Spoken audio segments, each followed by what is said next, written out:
বিশ্বনবী বলেন ওই নারী পুরুষ ওটা বুদ্ধিমান, যে আখেরাতের জন্য কাজ করে আল্লাহর উপরে ভরসা করে।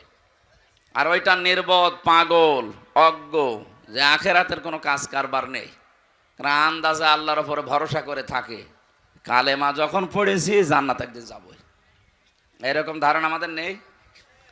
এই কথা বলে না কেন? হযরতে আবু হুরায়রা এ কথাটা শোনার পরেই নবীজিকে বললেন, হে নবী, আপনি যে বললেন মান ক্বালা লা ইলাহা ইল্লাল্লাহ দাখালাল জান্নাহ, যে ব্যক্তি লা ইলাহা ইল্লাল্লাহ বলবে সে জান্নাতে চলে যাবে, আমি এ কথা মানুষকে জানাবো। নবীজি বললেন ঠিক আছে যাও। উনি এক দৌড়ে যাকে রাস্তায় পায় তাকেই বলে, দেখো এই মাত্র শুনে আসলাম বিশ্ব নবী জানিয়েছেন মান ক্বালা লা ইলাহা ইল্লাল্লাহ দাখালাল জান্নাহ, যে ব্যক্তি লা ইলাহা ইল্লাল্লাহ পড়বে সে জান্নাতে চলে যাবে। না গিয়েছে? না না, দাখালা এটা মাজি, অতীতের শব্দ, এটা পাস্ট। তার মানে নবীর এই কথা অনুযায়ী আমরা বিশ্বাস করতে পারলাম যে ব্যক্তি লা ইলাহা ইল্লাল্লাহ একবার জীবনে বলবে সে জান্নাতে যাবে না, চলে গেছে। কি করেছে বলেন বলেন? এটা ক্লাস চলছে, কিন্তু আপনি জীবনে যদি স্কুল কলেজ মাদ্রাসায় নাও যেয়ে থাকেন, এটা আপনার জীবনের প্রথম মনে করেন ক্লাস চলছে। ছাত্র ওই যে 1 2 তে যারা পড়ে দেখেছেন কেরম জবাব দেয়, ওইরকম করে জবাব দেবেন যদি বুঝে থাকেন, আর না বুঝলে চুপ করে থাকবেন। জান্নাতে চলে গেছে না জান্নাতে যাবে? গেছে। প্রশ্ন হচ্ছে এখনো তো আমরা মারা যাইনি, জান্নাতে গেলাম কি করে? নবীর এই কথাটা একটু ভুল আছে নাকি? হ্যাঁ, আল্লাহর কথায় যেমন ভুল নেই সন্দেহ নেই, নবীজির কথায়ও ভুল নেই সন্দেহ নেই। কারণ নবীজি নিজের মতো করে কথা বলতেন না, আল্লাহ বলাতেন তাই বলতেন। সুতরাং তো নিয়ে যে বললেন যে দাখালাল জান্নাহ, কালেমা পড়লে সে জান্নাতে চলে গেছে, এর অর্থটা কি?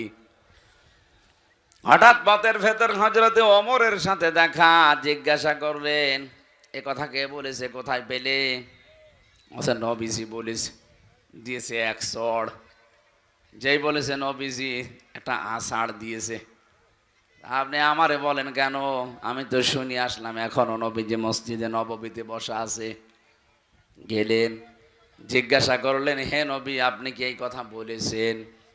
বিশ্ব নবী বলেন হ্যাঁ নাগাম, আমি বলেছি।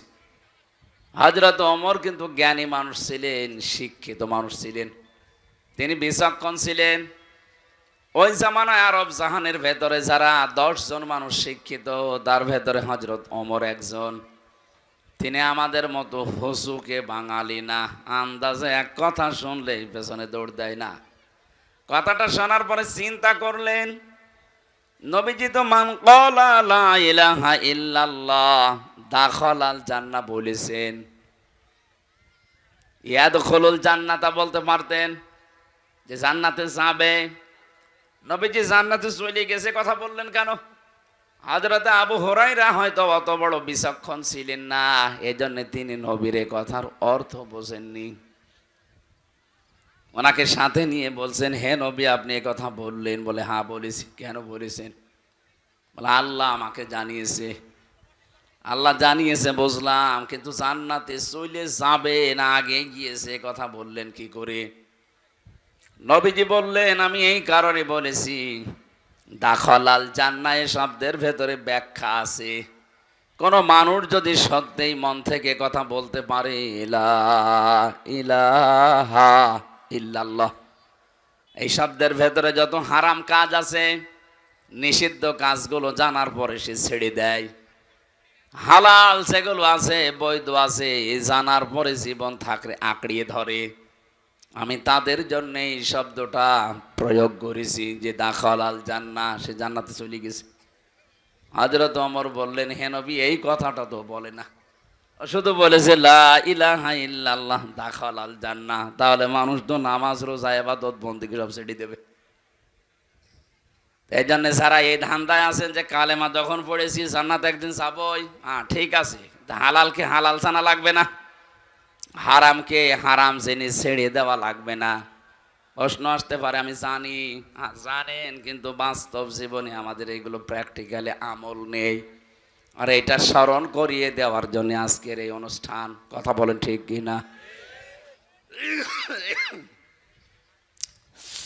সুতরাং যে আল্লাহ আমাদেরকে দিনের বেলায়, আমাদেরও কাজ ছিল, হাজারো কাজ বাদ দিয়ে কোরআনের জন্য ময়দানে নিয়ে আসলেন, কোরআনের তাফসীর শোনার জন্যে।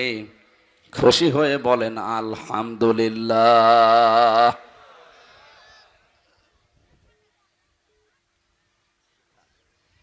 ঠিক আছে, দরুদ আর সালাম পড়ছে আমাদের নবী।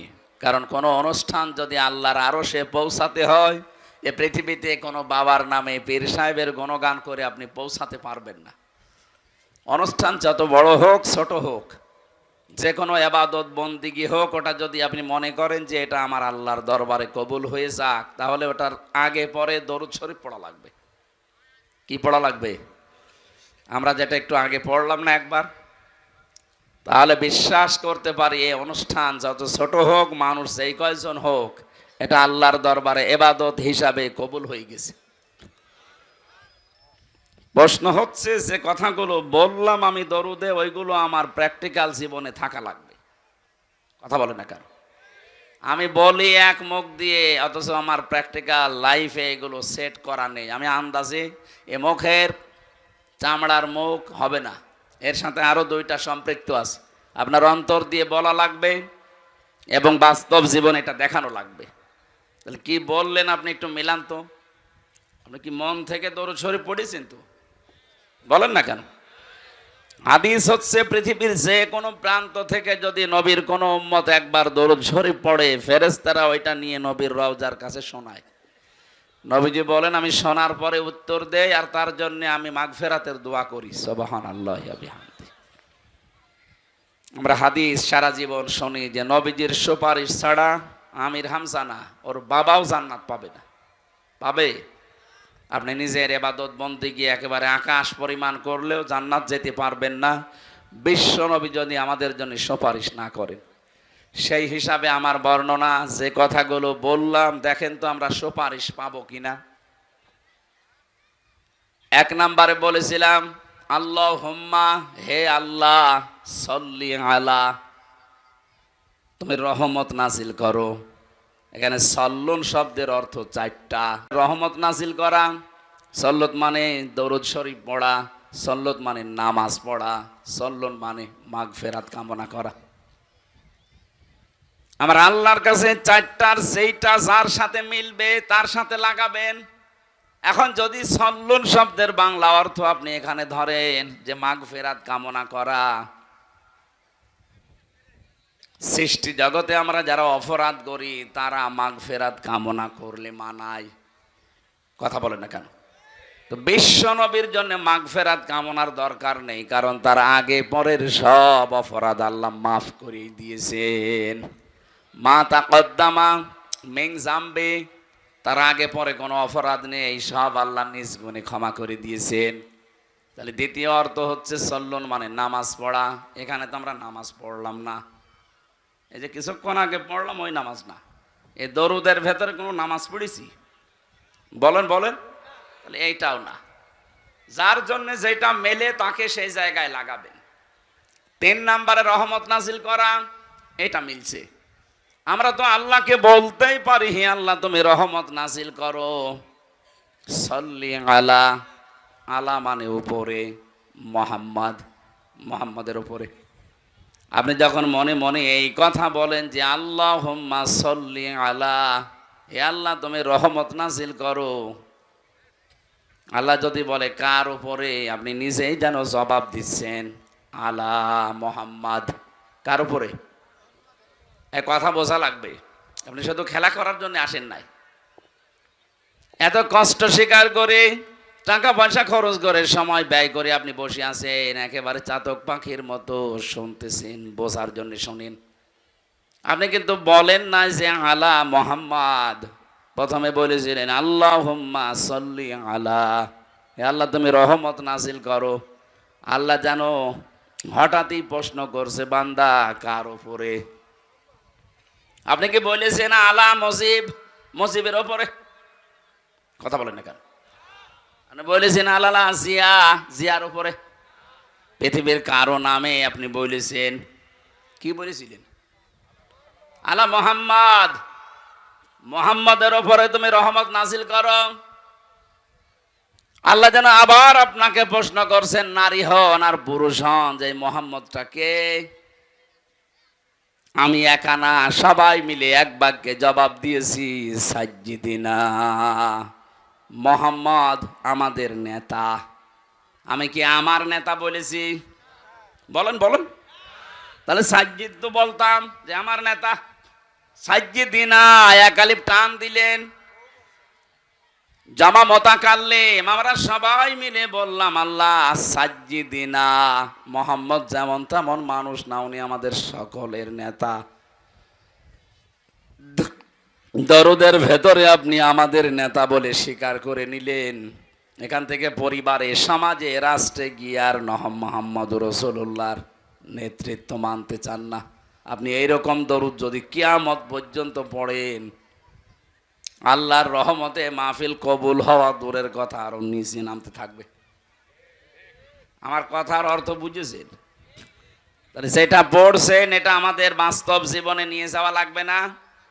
সাজ্জিদিনা পড়লে আপনার জীবনের একমাত্র আদর্শ নেতা হবে মুহাম্মদ সাল্লাল্লাহু আলাইহি ওয়াসাল্লাম। আমি আশা করছি নরম ভাষায় কথা চাই বলেছি, আপনি বুঝেছেন। যদি না বোঝার ভান করে থাকেন, হামজা না হামজার বাপ আসলেও আপনি ওয়াজে কিচ্ছু হবে না। সুতরাং যারা দরুদ পড়লেন, এটা এখন থেকে সাজ্জিদিনা আমার নেতা না, আমাদের নেতা। কার নেতা? আমাদের নেতা মুহাম্মদুর রাসূলুল্লাহ। এতটুকু শেষ করেননি, আপনি আরেকটু বাড়িয়ে বলেছেন সাজ্জিদিনা মাওলানা। মাওলানা মানে আমির হামজা। কি মাওলানা? মানে অভিভাবক, পথ প্রদর্শক, গাইডলাইন দাতা, যিনি আমাদেরকে এই পৃথিবীতে জান্নাতের পথ দেখিয়েছেন, তিনি আমাদের আদর্শ অভিভাবক। এই জায়গায় শব্দগুলো বাংলাদেশ, ভারত, পাকিস্তানের মানুষেরা বেশি ভুল করে। আপনি দরুদের ভেতরে পড়ছেন মাওলানা, সে তো আমার না, আমাদের সকলের অভিভাবক, পথ প্রদর্শক, গাইডলাইন দাতা। অথচ এখান থেকে দরুদ পড়ে বাইরে গেলে নবীজির পথ মতো আর চলতে চান না। তখন নিজে একটা পথ বের করে নেন। আপনি নবীজির 63 বছরের পুরা জীবন পড়ে দেখেন তো, আপনি যে জিকির করেন, এই জিকির নবীজি জীবনে এইভাবে করেছে কিনা? আপনি যে বললেন মাওলানা, তিনি আমার গাইডলাইন দাতা, যেভাবে গাইডলাইন দেয় আমি ওইভাবে ফলো করি। কই, আপনার জিকির তো নবীজির ফলো অনুযায়ী হচ্ছে না। সুতরাং আজকে থেকে সিদ্ধান্ত নিয়ে যাবেন, আমি যাই করি না কেন, যদি আমি টয়লেটেও বসি, আমি মাওলানা এ ঘোষণা দিয়ে এসেছি বগুড়ার মাটিতে, যে আমি গাইডলাইন পাবো, নবীজি যেইভাবে টয়লেটে গিয়েছে আমি ওইভাবে যাব। এই কথা বুঝতেছেন? আমার মনে হয় ফ্যানটা একটু ঘুরিয়ে দেন, এদিকে আমার সমস্যা হচ্ছে। কেন এখান থেকে একটু টান দেওয়া যাচ্ছে না? একটু ঘুরিয়ে দিলে তো হয়। না না, ওইদিকে থাক, যারা আছে তাদের লাগবে। ঠিক আছে, বসেন বসেন। আমার মনে হয় এখানে শিক্ষিত মানুষ আছে, এরা যা শুনছে যেভাবে, যদি মানতে পারে মাহফিল সাকসেস। আর যদি এখানে সব রেখে চলে যায়, তো আমার বেকার খালি ভকভক করা হবে। একটু খেয়াল করে বিবেকটা কাজে লাগাবেন আজকে। আপনি টয়লেটে গেলেন, মুহাম্মদুর রাসূলুল্লাহ যেভাবে গিয়েছে ওইভাবে ডান পা দিয়ে প্রবেশ করলেন, হবে?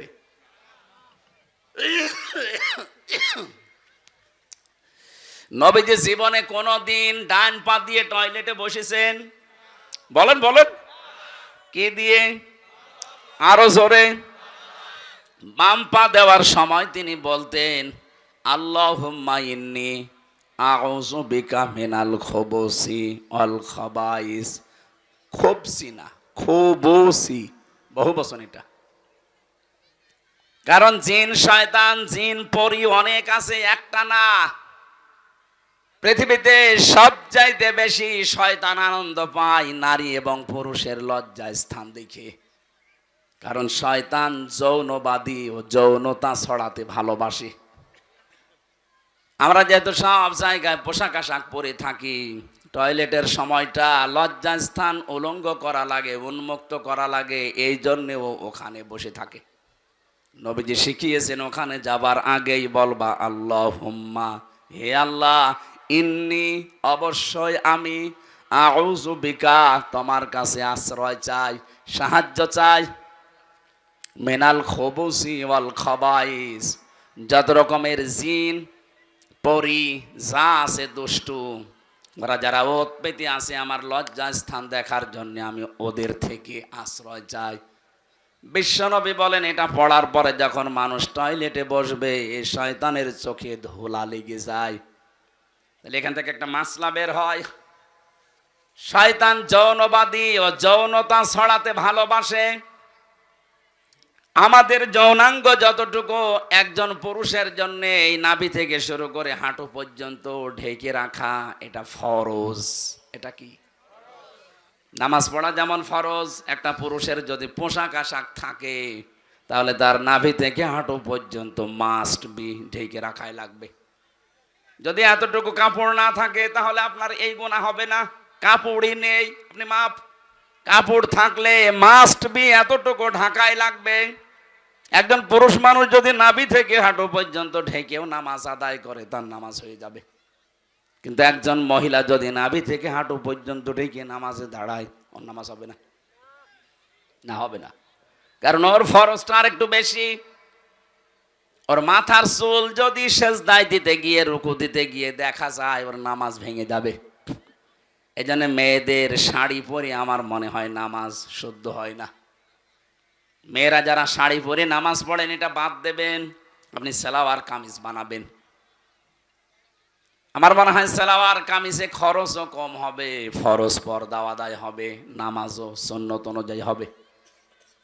আমরা স্বামী যারা আছি তারাও বেশি যাব। কারণ 3000 5000 টাকা দিয়ে শাড়ি না কিনে ওই 450 500 টাকা দিয়ে সালোয়ার কামিজ বানানো হয়ে যায়। মেয়ে লোক তো ঝামেলা, ও ছাতা মানতে চাই না। হ্যাঁ, সম্মানিত মা বোনেরা, আপনার ফরজ মুখমণ্ডল, হাতের কবজি আর পায়ের পাতা বাদ দিয়ে পুরা শরীর আপনাকে ঢেকে রাখা লাগবে। নামাজের সময় অন্তত মাথার চুলটা যেন বের হয়ে না যায় কোনো ক্রমেই। শয়তান সবচাইতে বেশি আনন্দ উপভোগ করে তখন যখন দেখে কোনো মানুষের লজ্জাস্থান উন্মুক্ত হয়ে আছে। আর এইটা চালু করার জন্য 15.5 বছরে যারা দায়িত্বে ছিল, ডাইরেক্ট ইনডাইরেক্ট ওই মানুষগুলো সবচাইতে বেশি চেষ্টা চালিয়েছে। কয়েকদিন আগে একজন উপদেষ্টা হয়েছে, ও নিজের স্ত্রীকে দিয়ে সারা জীবন এই কাজ করাচ্ছে। ওর স্ত্রীর মাথায় তো বিশাল বড় একটা সালোয়ার কামিজ দেওয়া থাকে না। ওই যে সমস্ত সিনেমা, নভেল, নাটক, থিয়েটার বানিয়েছে, আপনি দেখেছেন এই যে bachelor, third person singular number, আমি উপন্যাস পড়েছিলাম, ওইগুলো দিয়ে এখন সিনেমা বানিয়েছে। ওর নিজের স্ত্রীকে দিয়ে অভিনয় করিয়েছে। এখানে পরকীয়া প্রেম কি করে করা লাগে, সমকামিতা কিভাবে প্রমোট করা লাগে, এইগুলো উস্কে দিয়েছে সারাটা জীবন। সেই লোক এখন এই দেশের উপদেষ্টা। ও সামনে যদি দায়িত্বে এভাবে থাকে, নিজের বউ না আপনার বউ দিয়ে করাবে তখন। এই জন্যই তো এই দেশে এখন ঝড় উঠতেছে, না এরে বাদ দিন। আপনি দরকার হয় ছাগলকে বসান, কিন্তু এরে বসানো যাবে না। 96% মুসলমানের দেশে যারা আল্লাহর নিষিদ্ধ কাজ, পুরুষে পুরুষে নাকি বিয়ে করবে। বাড়ি যেয়ে কালকে বলবেন। আপনি টের পাচ্ছেন কোথায় যাচ্ছে? খালি নামাজ পড়ে রোজা রেখে কালো বোরকা পরে হাঁ করে থাকলে হবে? বাস্তবতা নেওয়া লাগবে না? আপনার মেয়ে কালকের দিন পরে নিয়ে চলে যাবে, বলবে যে না দেওয়া লাগবে।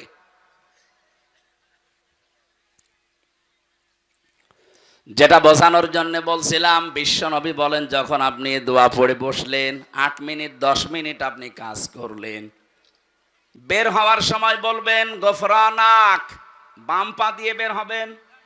বলেন বলেন। প্রতিটি কথা থেকে শিক্ষা নেওয়া লাগবে যে আমি কি করি আর আসলে কি করা দরকার। ছোট কাজ না এটা। এইটাও নবীজি গাইডলাইন দিয়েছেন যে ডান পা দিয়ে এবার বের হবা, বাম পা দিয়ে বের হওয়া যাবে না। পৃথিবীর নিকৃষ্ট জায়গার ভেতরে যেহেতু একটা পায়খানা, কথা বলেন না কেন, যেন ওখানে যতক্ষণ থাকবেন বাম পা দিয়ে থাকবেন। বের হওয়ার সময় আপনাকে যেহেতু দুনিয়া আরেকটু ভালো জায়গায় যাচ্ছেন, ডান পা দিয়ে বের হওয়ার সময় মুখ বন্ধ করে থাকবেন না। প্রথমেই বলা লাগবে গোফরনাক, হে আল্লাহ আমি মাফ চাই। কেন? কারণ এই 8-10 মিনিট আমি তোমার কাছে ক্ষমা চাইতে পারিনি, আমি একটা কাজে ছিলাম, দয়া করে আমাকে তুমি মাফ করে দাও। আলহামদুলিল্লাহিল্লাযী আযহাবা আন্নিল আযা ওয়া আফানি, প্রশংসা তো তোমার জন্যে, কারণ তুমি আমার পেট থেকে গান্ধা এবং অপবিত্র কষ্টদায়ক জিনিসগুলো বের করে দিতে। যদি তুমি না দিতে, এটা বের করার জন্য আমার আবার অপারেশন করা লাগতো। যাদের পাইলস হয়, অর্শ হয়, ফিস্টুলা হয়, আপনি দেখেছেন বাস্তবতা তার কারের কে বলে 10 মিনিট 8 মিনিট না, ঘন্টার পরে ঘন্টা লোকটা বসে আছে ওই রকম জায়গায়।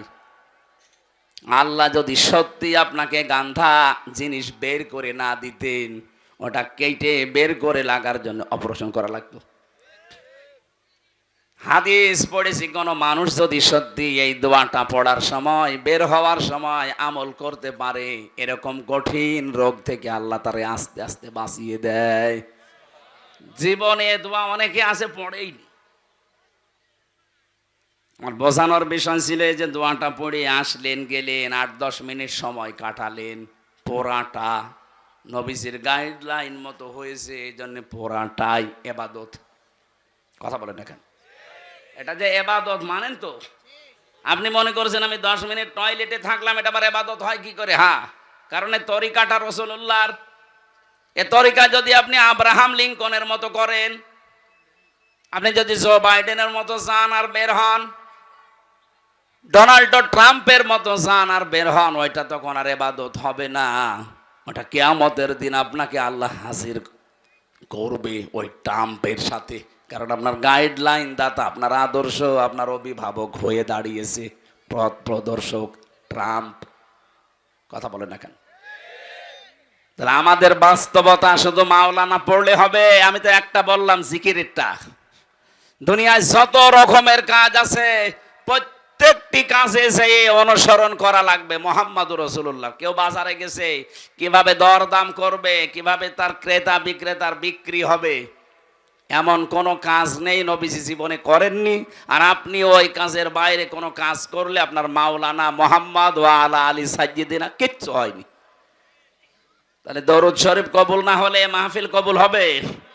বলেন বলেন। আল্লাহ যেন আমাদেরকে সহজভাবে বোঝার তৌফিক দিন, বলেন আমিন। জেলখানায় আমি 3টা বছর ছিলাম, ফাঁসির কন্ডেম সেলের ভেতরে।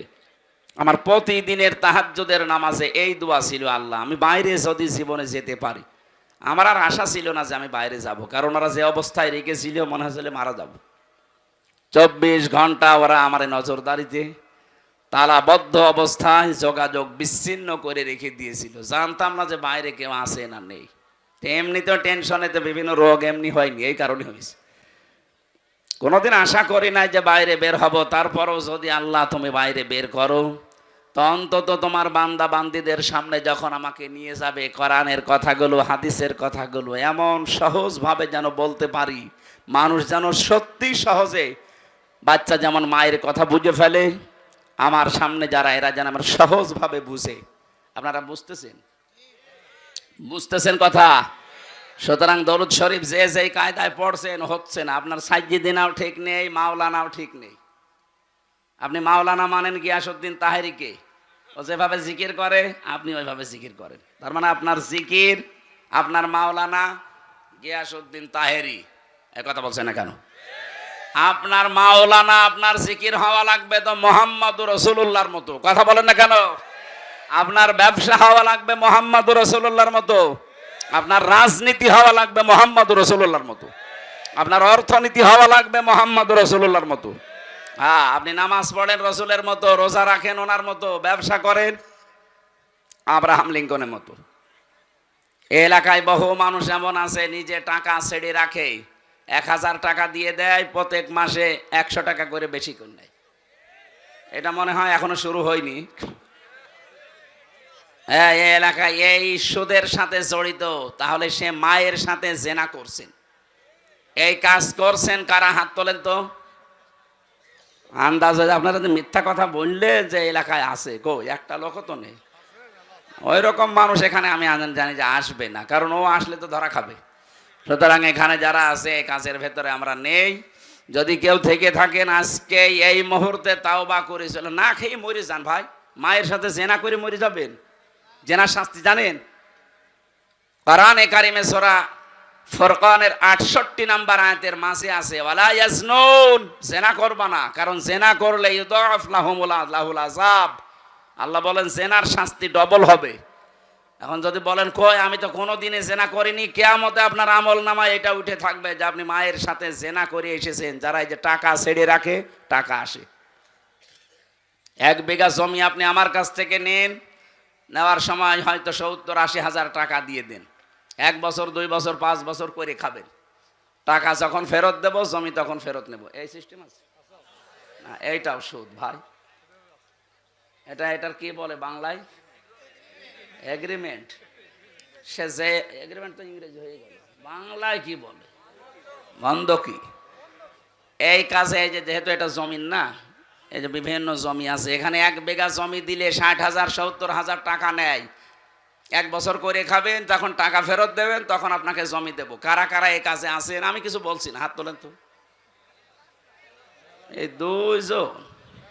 ও ঠিক আছে ভাই, আলহামদুলিল্লাহ। না, এদের সাহস আছে, বগুড়ার মানুষ তো, তারেক জিয়ার মতো সাহস আছে। বলেন তো আপনি যে এই কাজ করেন, এ কি না জেনে করেন না জেনে করেন? না জেনে। তাহলে এখন যেহেতু জেনে ফেলছেন, এরপরও যদি করেন, আপনি এতদিন বলতে পারতেন আল্লাহকে যে আল্লাহ আমি জানতাম না, এখন কি করব। এখন যদি বলেন যে আমি জানতাম না, তাহলে মিথ্যা বলা হবে। এখন অনেকে মনে করছে আল্লাহ এ তো না আসাই ভালো ছিল। হ্যাঁ, এখানে একটা কথা আছে, যে মানুষগুলো এই ধান্দায় থাকে যে আমি জানতাম না তাই মানতাম না, তার ডবল গুনাহ হবে। এই কথা বুঝতেছেন? কোন মানুষ যদি কোনো বিষয়ে জানে কিন্তু মানে না, তার গুনাহ হবে একটা। আর কোন মানুষ জানেও না মানেও না, গুনাহ হবে কয়টা? 2টা। কেন? কারণ জানাও ফরজ, মানাও ফরজ। জানার ফরজ আপনি আদায় করে ফেললেন, আপনার একটা ফরজ আদায় হয়েছে। আপনি মানেন না, ওইটার জন্য গুনাহ হবে কয়টা? বলেন না কেন? আপনি জানেনও না মানেনও না, আপনি জানেন না কেন? প্রশ্ন হচ্ছে আপনি জানেন না কেন? আমি কি জেনে এসেছি দুনিয়ায়? আমি তো আপনার মতো মায়ের পেট থেকে এসেছি। আমি যদি জানতে পারি ইসলামের নিয়ম, আপনার কি হয়েছে? আপনি এইটার জবাব দিতে পারবেন না। এই জন্য যে ব্যক্তি বলে যে জানি না তাই মানি না, আজকে তো জানলেন। আর এই কারণেই তো অনুষ্ঠানগুলো দেওয়া হয় যে আপনি কেন জানেন। তাহলে সেই 4-5 জন হাত তুললো যে ওনারা জমি বন্ধকি দেয়, এগ্রিমেন্ট করে, 60,000 70,000 টাকা নেয়, করে খায়, আবার টাকা ফেরত দিলে জমি ফেরত দেয়। এটা মায়ের সাথে জেনা করার গুনাহ হচ্ছে। এটা থেকে মুক্ত হওয়া লাগবে না? আমার মনে হয় এই মাসলা বলা ভুল হয়ে গেল নাকি? এটা মানবেন তো যদি আমি এখন পদ্ধতিটা বলি? হ্যাঁ, মানা যাবে না ইনশাল্লাহ? আরে ভাই, আপনি কার জন্য কি করে যাচ্ছেন আমার তো বুঝে আসে না। আমি আপনার সন্তান, আমার জন্যই করছেন। আপনি 200 বছর পরে আসবেন, যে বাড়ি ঘর বানিয়েছেন, যে জমি জায়গা রেখে গেলেন, এই জমি জায়গা আসলে আপনার ঠ্যাং ভেঙে ফেলা হবে। হ্যাঁ, আপনি 200 বছর পরে আসেন, আমিও থাকবো না 200 বছর পরে, আপনিও থাকবেন। আমার ছেলে, আমার নাতি, নাতির নাতি থাকবে, তারা আপনাকে ঢুকতে দেবে? আমারে ঢুকতে দেবে? তাদের জন্য বিশাল সম্পদ গড়ার জন্য আপনি এই মায়ের সাথে জেনা করার গুনাহ করে যাচ্ছেন। অথচ 100 বছর পরে আসলেও আপনাকে এই জমিতেই আর থাকতে দেবে না, ঢুকতেই দেবে না, বলবে কে আপনি চিনি না। এটা একটা ধোঁকা। এই ধোঁকার জন্য আমাদের আসল বিশাল জীবন পড়ে আছে সামনে। এরকম পাগলামি যেন আমরা কেউ না করি ভাই। এই স্মরণ করানোর জন্য এই তাফসির মাহফিলে আসা লাগে। আল্লাহ আমাদেরকে স্মরণ করাচ্ছেন। এই পদ্ধতিতে যারা আছেন, বর্গা বলে কি বলে বন্ধকি যারা করছেন, এটার পদ্ধতি দুইটা আছে। এক নম্বরে যতদিন আপনি এই জমি করে খাবেন, 1 বিঘা জমি, ততদিন সরকারের যে খাজনা আছে প্রতি বছরে মনে হয় 65 বা 70 টাকা দেওয়া লাগে। এখন কত আমি জানি না, এরকমই হবে সব বেশি হলো। আমি জেলে যাওয়ার আগে হিসাব জানতাম, এখন এই 3-4 বছরে আর জানি না। না 100 টাকা হলো। প্রত্যেক বছরে বছরে খাজনা দেওয়া লাগে না? এই খাজনা যতদিন আপনি চাষ করে খাবেন এটা আপনি দেবেন। আর যখন ওরে 1 বছর 2 বছর 5 বছর পরে টাকা ফেরত দেবেন, ওই 70,000 80,000, তখন কমপক্ষে 8-10 হাজার টাকা কম নেওয়া লাগবে। এই সিস্টেমে যদি নিতে পারেন তাহলে জায়েজ আছে, হবে না। এবার বলেন এই মাসলায় যদি কোনো কিছু জানার থাকে তাহলে আমি বলে তাফসিরে প্রবেশ করছি। বলেন এই পদ্ধতি যদি মানতে পারেন, এই দুইটা খাজনা দিয়ে দেবেন আর টাকা নেওয়ার সময় 8-10 হাজার কম নেবেন। আর একটা নিয়ম আছে ভাই, আমি শেষে আপনার প্রশ্নের জবাব দিয়ে দিচ্ছি। আর একটা নিয়ম আছে, যখন আপনি এই বাস্তবতায় যখন আপনি বলবেন যে আমি 10,000 টাকা দিলাম, প্রত্যেক বছরে বছরে আপনি 10,000 করে টাকা দেবেন, এই জমি আপনি কাজ কারবার যতদিন যা উপায় করে নিতে পারেন নিন। 1 বিঘা জমি থেকে 10,000 15,000 টাকা কামাই করা, উপায় করা, চাষ করে হোক আর যেভাবে হোক, অত কঠিন না। সুতরাং ইনসাফ যেন দুইজনেরই থাকে, সেই হিসাবে নেওয়া জায়েজ আছে। আমার কুষ্টিয়া মেহেরপুর চুয়াডাঙ্গাতে 1 বিঘা জমিতে সর্বোচ্চ 8,000 10,000 টাকা 1 বছরে দিয়ে দেয়। এইটা জায়েজ আছে। এটার আরবি নাম বাংলা নাম কি বলে আমি জানি না, খাই খালাসি। এইটা করবেন, এইটা মানুষ করতে চায় না বলে লস হয়ে যায়। ঠিক আছে, আপনার বিবেকে যা ধরে এখন থেকে আপনি তাই করেন, কিন্তু এই দোষ দিতে পারবেন না যে আমি জানি না তাই মানি না। আপনার ডবল গুনাহ হবে, আপনি ডবল গুনাহ করে যাবেন না। আজকে আমরা তেলাওয়াত কিতেও যে আয়াত পড়েছিলাম সূরা নিসার 36 নম্বর আয়াত। আমাদের আলোচনার বিষয় আজকে হক, স্বামী স্ত্রীর হক, মা বাবার হক, প্রতিবেশীর হক, এবং কি কাজের ছেলে মেয়ে যারা কাজ করে খায় বাড়িতে দোকানে, এই সমস্ত মানুষের হকের কথাও কোরআনের এই আয়াতের ভেতরে আছে। প্রত্যেকটি জিনিসের উপরে আপনার হক আছে, আর কিয়ামতে এই হকগুলো সম্পর্কে আল্লাহ আপনাকে স্ব আকারে প্রশ্ন করবে। আল্লাহ আমাদের যেন প্রশ্ন করে আটকাতে না পারেন, সেই জন্য এটা তেলাওয়াত করলাম। আমি সহ প্রত্যেকে এবার প্রবেশ করছি।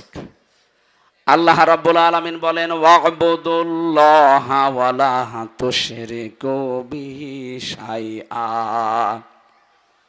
হে পৃথিবীর মানুষেরা, তোমরা আল্লাহর ইবাদত করো, আমি আল্লাহর সাথে কাউকে শরীক করবা না। প্রশ্ন আসতে পারে, ইবাদত তো করি, কি করেন আপনি? 5 ওয়াক্ত নামাজ হয়তো পড়েন, রোজা রাখেন, আর মেয়েরা যারা আছে খুব বেশি হলো কালো বোরকা পরে একটু ঘোরে, এই শেষ। ইবাদত এতটুকু শব্দ না, এটা ব্যাপক অর্থবোধক একটা শব্দ। কোন মানুষ যদি মানুষের সাথে কথা বলে, এইটাও ইবাদত। আকুলু লিন্নাসি হুসনা। কেউ যদি মানুষের সাথে একটা ভালো কথা হাসি মুখে বলে, নবীজি বলেন এইটার দ্বারা তার একটা সাদগা দেওয়ার সওয়াব হয়। কত মানুষ আছে কথা বলতে চায় না, গোমরা মুখ, চুপ করে থাকে, কথাবার্তারা এমনকি দুনিয়ার কোন স্বার্থের কারণে কথা বন্ধ পর্যন্ত করে দেয়।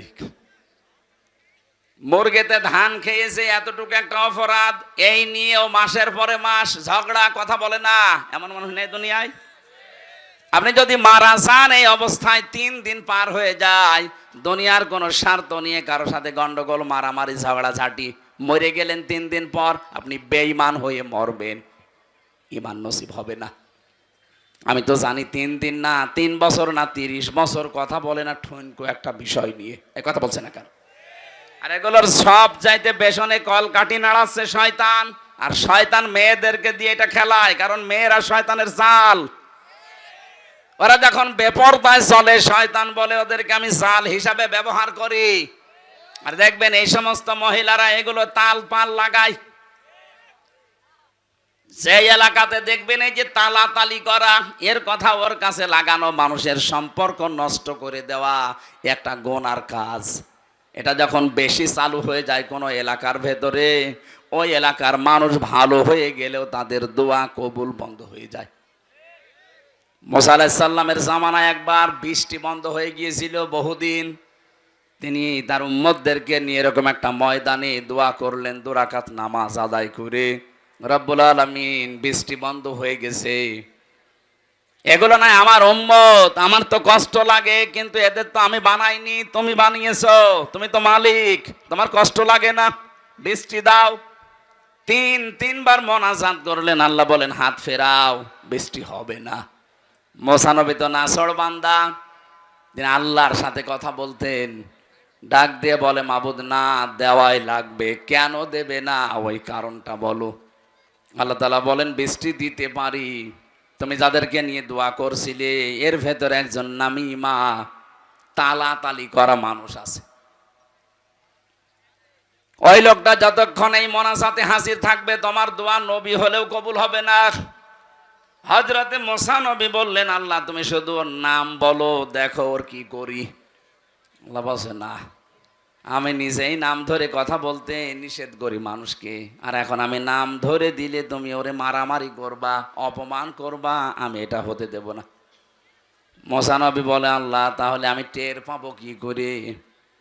আল্লাহ পাক বলেন তুমি এই মাসলাটা শুধু ওদের সামনে বলো, ওদের ভেতর থেকে যদি কেউ তাওবা করে নেয় তাহলে আমি আল্লাহ আমি ভেবে চিন্তে দেখব।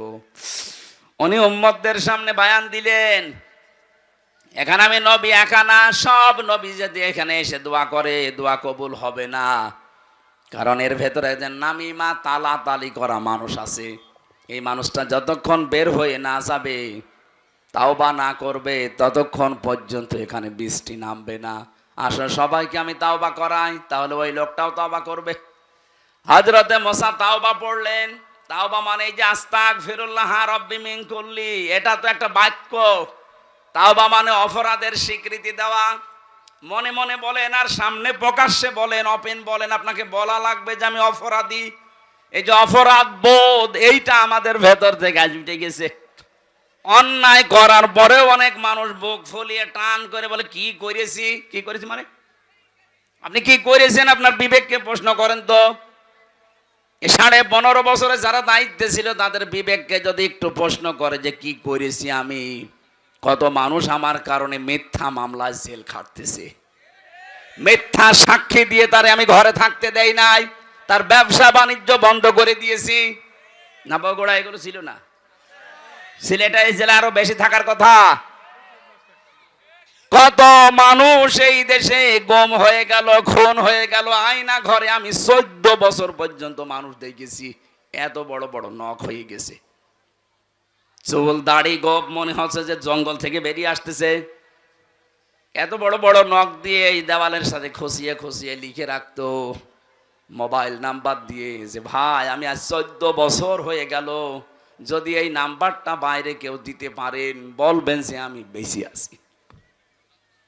কি করেছে আপনি টের পান না? আমি 10 দিন আয়না ঘরে ছিলাম, আমি টের পেয়েছি যে কি করেছেন আপনি। ওখানে আমি 5 বছর 8 বছর 10 বছর 14 বছর একাধারে মানুষ পড়ে আছে, তাদের সাথে আমার দেখা হয়েছে, আর আপনি এখনো বলেন যে আমি কি করেছি। ওখানে যদি আপনার 14 বছর না 14 দিন রাখা যায়, আপনি এমনি হার্ট অ্যাটাক করে মরে যাবেন। এই যে এত বড় বড় অপরাধ করার পরও এখনো পর্যন্ত অনেকের অনুশোচনা নেই, স্বীকৃতি নেই, অনুতপ্ত হওয়ার কোনো আলামত নেই, আরো বৃদ্ধি বাড়তেছে। আপনাকে আল্লাহর ভালো বানাবে না, কারণ যারা অপরাধ করার পরে স্বীকার করে না তাদেরকে আল্লাহ শয়তান বানিয়ে দেয়। হযরতে আদম ভুল করেছিলেন, স্বীকার করেছিলেন, আর শয়তান ভুল করার পরে স্বীকার তো করে নাই, ও আরো আর্গুমেন্ট পেশ করেছে, ওয়ালা আনা খায়রুম মিনহু, আমি ওর চাইতে ভালো। কি করেছি আমি জোরে সেজদা দেব? এই যে এই কি করেছি এই কথা বলে শয়তান কে? যারা পালিয়েছে দেখেন তো, তারা এখনো পর্যন্ত মুখ জোর থামে না। কথা বলেন না কেন? এই জন্য অপরাধ করার পরে যারা স্বীকার করতে চায় না, সে যেই হোক, পরে আল্লাহ হেদায়েত থেকে বঞ্চিত করে দেয়। আর আমার তো মনে হচ্ছে 15.5 বছর যারা অত্যাচার, জুলুম, নির্যাতন, গুম, খুন আর মিথ্যা মামলা, মিথ্যা সাক্ষী আর চাঁদাবাজি, বিশেষ করে আয়না ঘরের সাথে যারা জড়িত, এদের কপালে মনে হয় আল্লাহর হেদায়েত দেবে না। এত কিছু আর আপনি বলেন আমি কি করেছি? শয়তান পর্যন্ত ওই দৃশ্য দেখে আমার মনে হয় কাঁদবে, কিন্তু এই জালেমদের চোখে কাঁদা তো দূরের কথা, আরো উল্টা পাল্টা কথা, আরো হাসি তামাশা করতো। তো এই মানুষগুলো বাইরে এসে এরা এদের স্ত্রীদের কাছে থাকতো কি করে, এরা সংসার করতো কি করে? আমরা নাই ভেতরে মাটির নিচে থেকে আপনাদের সাথেই তো তারা বেড়াতো। এই মানুষগুলো তো যে কোনো মানুষের এলাকার মানুষ, এরা এই বাংলাদেশের 64 জেলার এই দায়িত্বে প্রাপ্ত মানুষগুলো, এরা এই বিভিন্ন জেলার মানুষ না? এরা ছুটি নিয়ে অন্তত মাসে 2-5 দিন বাড়ি আসতো না? তো কিভাবে থাকতো আপনার সাথে? আমার তো বিশ্বাস হয় না, হয় গমের বড়ি খাইতো নাই লাল পানি খাইতো, তাছাড়া ওর ঘুম আসা সম্ভব না। এই জন্য তাওবা মুসা নবী যখন করেছিলেন তখন প্রথমে সবাই অনুতপ্ত হয়েছে, অনুশোচনা হয়েছে, ঘোষণা দিয়েছে যে হ্যাঁ আমরা অপরাধী। 2 নম্বরে জীবনের মতো এই কাজ আর কোনো দিন করব না বলে সিদ্ধান্ত নিয়ে অটল থেকেছে। এগুলো নেওয়ার পরে আল্লাহ পাক বলেন এবার দোয়া করো। দোয়া করতে দেরি, বৃষ্টি নাজিল হতে দেরি হয়নি। কি বুঝলেন মুসা নবীর এই হাদিস থেকে? এখানে আমির হামজানা কাবা শরীফের ইমামও যদি এসে দোয়া করে, আর ওই যে তালা তালি করা লোক যদি নারী পুরুষের ভেতরে কেউ থাকে, আজকের এই মাহফিল এই দোয়া কবুল হবে না, মাঠে মারা যাবে। সুতরাং এরকম তালাতালি করার অভ্যাস যাদের আছে, এর কথা ওর কাছে লাগায়, ওর কাছে ওর কথা লাগায়, সম্পর্ক নষ্ট করে দেয়। আপনি আগের থেকে বাড়ি চলে যান। ওই যে একজন চলে যাচ্ছে, যান যান যান যান, তাড়াতাড়ি চলে যান। আপনি থাকলে আমাদের মাহফিল আর হবে না, যান। ওই যে চলে যাচ্ছে যারা, চলে যাক। এরা চলে গেলে আমরা তারপর মাহফিল শেষ করব। তালাতালি করা মানুষ নিয়ে আমরা মোনাজাত করতে রাজি না, কারণ মাহফিলই কবুল হবে না। জীবনের মতো অপরাধ থেকে বাঁচা যাবে না যে যাক জীবন চলে যাক, আমি তালাতালি করব না। কার জন্য তালাতালি করে সম্পর্ক নষ্ট করে না? এই অভ্যাস বেশি মেয়েদের ভেতরে। কথা বলুন না কেন? সম্মানিত মা বোনের, আপনার নামাজ রোজা এই কালো বোরকা সব কিন্তু একেবারে মাঠে মারা যাবে, কিচ্ছু কবুল হবে না। মুসা নবীর মতো এত বড় পাওয়ারফুল নবী হাত তুলে বসে আছে, আল্লাহ হাত ফেরত দিচ্ছে, আর আপনি কোথাকার কি? এই জন্য এবাদত এইটাও, কথা বলাও এবাদত। কারোর সাথে যদি রাগ করে থাকেন, ওটা আল্লাহর জন্য রাগ করা লাগবে। ও আল্লাহর বিধান মানতে চায় না, ওকে বোঝানোর পরে এই কারণে ওর সাথে আমার সম্পর্ক ভালো না, এটা কার জন্যে? বলেন বলেন। কারোর সাথে যদি ভালোবাসা দোস্তি তৈরি হয়, এটাও তৈরি হওয়া লাগবে আল্লাহর জন্য। কাউকে কিছু দিলে দান করলে ওটা আল্লাহর জন্য, কাউকে কিছু দেই না দান করি না, ওটা আল্লাহর জন্য। নবীজি বলেন ফাকাদ ইস্তাকমালাল ঈমান, ওর ঈমানকে যেন পরিপূর্ণ করে নিল। এক একটা আয়াতে লক্ষ লক্ষ কথা এভাবে তাফসীর আকারে করা আছে। এ তো 1-1.5 ঘন্টা 2 ঘন্টার ব্যাপার না, এগুলো আমি বই লিখেছিলাম। আপনি পৃথিবীর সৃষ্টি থেকে শুরু করে কিভাবে আল্লাহ সব বানিয়েছেন, তৈরি করেছেন, এগুলো সিস্টেম কি, কিভাবে আমাদের ইবাদত করা লাগবে, এগুলো জেলখানায় তো 3টা বছর এক ঘরের ভেতরে, একটা কবরের মতো, এদিকে 3.5 হাত, এদিকে 1.5 হাত, এতটুকু একটা জায়গায় পড়েছিলাম 3টা বছর। ওই কারারক্ষীদের কাছ থেকে একটু খাতা নিয়ে কলম নিয়ে লিখতে লিখতে আমি বই লিখেছিলাম প্রায় 8টার মতো। ওই যে বাসতলায় মনে হচ্ছে আমার গাড়িটা আছে, ওখান থেকে আপনার মেয়ের জন্যে, বোর জন্যে, মায়ের জন্যে, ফুফুর জন্যে বই নিয়ে যাবেন, নিয়ে পড়াবেন। বই মানুষকে কোনোদিন ঠকায়নি, ঠকাবেও না, যতটুকু হোক ওখান থেকে একটা জ্ঞান পাবেন। একটা সাদগায়ে জারিয়া সওয়াব হতেই থাকবে মরণ পর্যন্ত। আমরা মাগরিবের আজান আর 4-5 মিনিট আছে, এরপরে মোনাজাতের মাধ্যমে শেষ করে বইটা নিয়ে যাবেন, কাজে লাগবে, আশা ব্যক্ত করে শেষ করছি। আল্লাহুম্মা আমিন। লা হাওলা ওয়ালা কুওয়াতা ইল্লা বিল্লাহিল আলিয়্যিল আযীম। আল্লাহ তাআলা বগুড়ার এই মানুষগুলো দিনের বেলা সব কাজ বাদ দিয়ে যারা বসে আছে, রব্বুল আলামিন এদেরকে খালি হাতে না ফেরত দিয়ে এদের হাতগুলো পরিপূর্ণ করে দাও। এদের জীবনের অপরাধগুলো তুমি মাফ করে দাও, এদের জীবনের ভালো কাজগুলো তুমি মঞ্জুর করে নাও। এরা যে ধৈর্যের পরিচয় আজকে তোমার জন্য দিয়েছে, এত কষ্ট করে সেই সকাল 10টা থেকে বসে আছে, অনেকে দুপুরের খাবার পর্যন্ত খেতে পারেনি। আল্লাহ এই মানুষগুলোকে ওসমানের মতো বানিয়ে দাও। সম্মানিত সভাপতি, তোমার বান্দা ইখলাস, তাকে ইখলাস দিয়ে পরিপূর্ণ করে দাও। যিনি আসার কথা ছিল মালয়েশিয়া আছে, আসতে পারে নাই, তাকেও তুমি মঞ্জুর করো আল্লাহ। এ মাহফিলে যত আলোচক কথা বলেছে এদের কবুল করো, যাদের মাধ্যমে এলাকায় আসি, বিশেষ করে আমার আল ইমরান ভাই, এলাকার সন্তান। আল্লাহ তুমি তাকে যে দায়িত্ব দিয়েছিলে সততার সাথে পালন করার তৌফিক দিয়েছো।